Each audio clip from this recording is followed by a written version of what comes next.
Hey guys, welcome back. I wanted to do a video on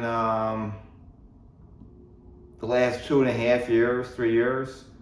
So we went from lockdown to being told to take certain treatments, at least if you were watching the mainstream.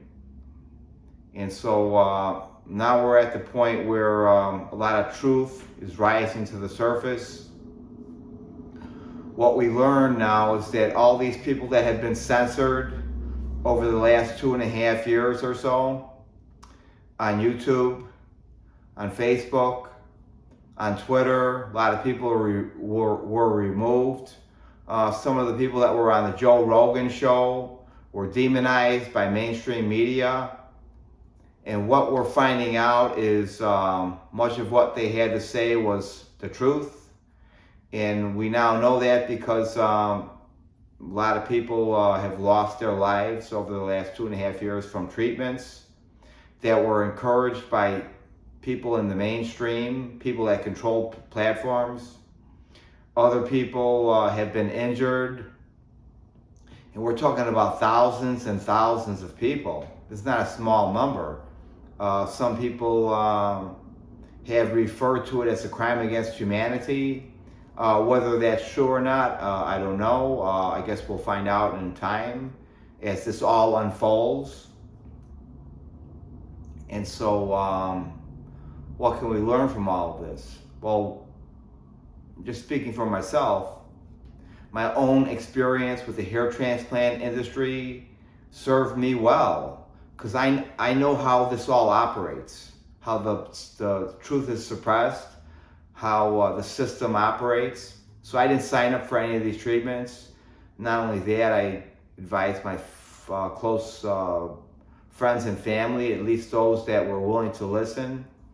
And so in a way, I probably saved a lot of their lives, which is a good thing. And so even though my experience with the hair transplant industry affected me personally in a very negative way, I was able to help other people with that. And even with my book, the book I published, at least the people that were able to read it, Hair Transplant Real, they got some insight into how the industry works. It works exactly the same way as what has transpired over the last 2.5 years. Most of these online platforms, a lot of them I've been banned from. I was even booted off of Reddit not too long ago. Why? Because I'm putting out truth. And people that are trying to sell you a lie, and that lie is making them a lot of money, they don't want you to have the truth.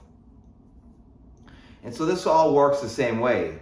And so I think that a lot of people in the hair transplant industry could probably, at least we hope, they could learn a lesson from what has happened over the last 2.5 years. Maybe even some of them have been affected personally. Maybe they had family members that signed up and were injured, or who knows, maybe they even lost their lives. I don't know. You can see where when we only concentrate on making money and try to suppress truth that's causing damage to people, how that's not really a good thing. And hopefully we all learn something from this experience. And I don't think it's even over yet. I think we have quite a way to go.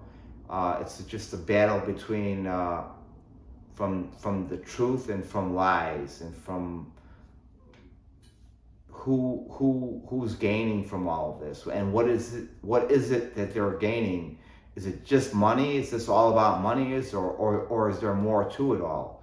I think maybe there's more to it all, and I say that because I'm an avid reader,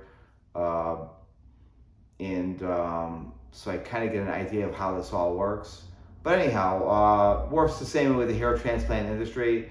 Most of the people that you're going to see are going to be the showcase results, and all the damaged people, all the injured people, they're going to be censored and removed as best as possible by these online platforms, YouTube, Facebook, whatever, there are people making a lot of money. It all works the same way.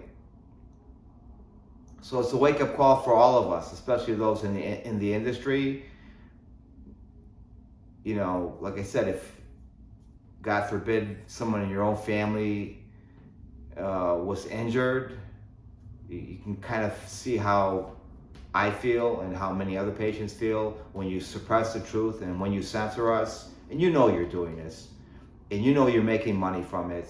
And the doctors in the industry knows how, they all know how this works, and they all know how the censorship works, and how people out there are not getting a complete picture.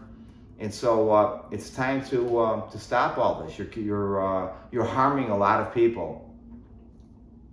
And so, like I said, I've said in the past, is everybody in the industry bad? No, there are good people out there. I found good people. You know, I had my own situation repaired as best as possible. You know, by the time I got to Belgium, I was so far gone that only so much could be done. But still, you know, it made my life better. You know, there are things I can do I couldn't do before.